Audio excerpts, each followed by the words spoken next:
विषय बालकों की शिक्षा का विषय चल रहा है। गृहस्थियों को अपने बच्चों से किस प्रकार की ज्ञान की आशा रखें, कैसा ज्ञान उन्हें दें और खुद भी रखें, इस विषय पर विचार किया जाता है। स्वामी दयानंद सरस्वती जी सत्यार्थ प्रकाश के द्वितीय समोल्लास में ज्योतिषी के बारे में समझा रहे हैं। कह रहे हैं, जब किसी ग्रस्त ग्रह रूप ज्योतिर्विदाभास के पास जाके कहते हैं, हे महाराज इसको क्या है, तब वे ज्योतिषी कहते हैं, इस पर सूर्य आदि क्रूर ग्रह चढ़े हैं, तुम इनकी शांति पाठ पूजा दान कराओ तो इसको सुख हो जाए, नहीं तो बहुत पीड़ित होकर मर जाए तो भी आश्चर्य नहीं है। उत्तर कह रहे हैं स्वामी दयानंद जी, कहिए ज्योतिर्विद जी, जैसी यह पृथ्वी जड़ है वैसे ही सूर्य आदि लोक हैं, वे ताप और प्रकाश से भिन्न कुछ भी नहीं कर सकते। क्या ये चेतन है जो क्रोधित होकर दुख और शांत होकर सुख देते हैं? फिर प्रश्न है, क्या संसार में राजा प्रजा सुखी दुखी हो रहे हैं? यह ग्रहों का ही फल है? उत्तर नहीं, ये तो पाप और पुण्यों के फल हैं। फिर प्रश्न पूछते हैं स्वामी जी से, क्या ज्योतिष शास्त्र झूठा है? उत्तर, झूठा नहीं, जो उसमें अंक बीज और रेखा गणित विद्या है वह सब सच्ची है, और जो फल की लीला है वह सब झूठी है। फिर प्रश्न पूछ रहे हैं, क्या जो जन्म पत्र है सो निष्फल है? उत्तर है, हाँ निष्फल है, वह जन्म पत्र नहीं है, किंतु उसका नाम तो शोक पत्र रखना चाहिए, क्योंकि जब संतान का जन्म होता है सबको आनंद होता है, और वह आनंद तब तक होता है जब तक जन्म पत्री बना के ग्रहों का फल न सुने। पुरोहित जन्म पत्र बनाने को कहता है, तब उसके माता पिता पुरोहित से कहते हैं, हे महाराज आप बहुत अच्छा जन्म पत्री बनाइए, जो धनाढ्य हो तो बहुत सी लाल पीली रेखाओं से चित्र और विचित्र, और निर्धन हो तो साधारण रीति से जन्म पत्र बना के सुनाने को आता है। तब उसके माँ बाप ज्योतिषी जी के सामने बैठ के कहते हैं, इसका जन्म पत्र तो अच्छा है।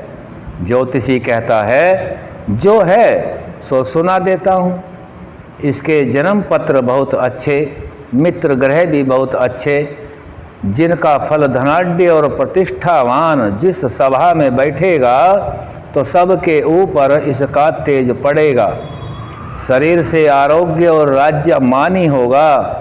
इत्यादि बातें सुन के पिता आदि बोलते हैं, वाह वाह ज्योतिषी जी आप बहुत अच्छे हो। ज्योतिषी जी समझते हैं इन बातों से कार्य सिद्ध नहीं होता। तब ज्योतिषी बोलता है, ये ग्रह तो बहुत अच्छे हैं परंतु ये क्रूर हैं। फलाने फलाने ग्रह के योग से 8 वर्ष में इसका मृत्यु योग है।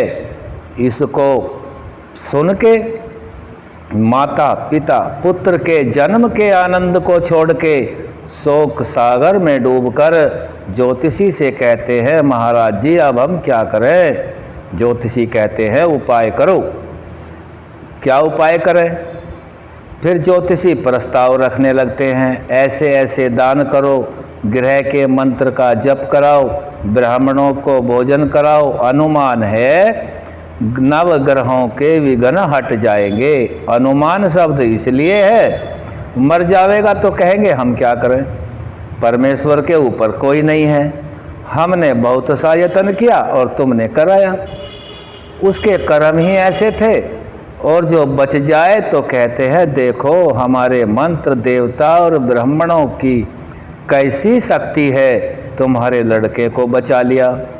यहाँ यह बात होनी चाहिए कि जो इनके जप पाठ से कुछ न हो तो दूने तिगुने रुपये उन धूर्तों से ले लेने चाहिए, और बच जाए तो भी ले लेने चाहिए, क्योंकि जैसे ज्योतिषियों ने कहा कि इसके कर्म और परमेश्वर के नियम तोड़ने का सामर्थ्य किसी का नहीं, वैसे ही गृहस्थ भी कहें कि यह अपने कर्म और परमेश्वर के नियम से बचा है, तुम्हारे करने से नहीं।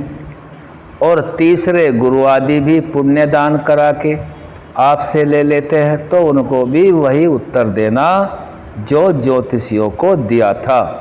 स्वामी दयानंद सरस्वती जी यहाँ झूठा पाखंड ज्योतिषी और पाखंडी ज्योतिषियों के बारे में गृहस्थियों को निर्देश दे रहे हैं, समझा रहे हैं कि यह सृष्टि परमात्मा की व्यवस्था से चलती है और परमात्मा की व्यवस्था किसी को भी दुख देने के लिए नहीं है, और उस परमात्मा की व्यवस्था में कोई भी मनुष्य फेर बदल नहीं कर सकता। मनुष्य का आत्मा जब तक शरीर में है पाप और पुण्य कर्म करेगा, वियोग होने पर स्थानांतर और शरीरांतर को प्राप्त परमात्मा की न्याय व्यवस्था से होगा, उसमें कोई व्यक्ति कुछ नहीं कर सकता।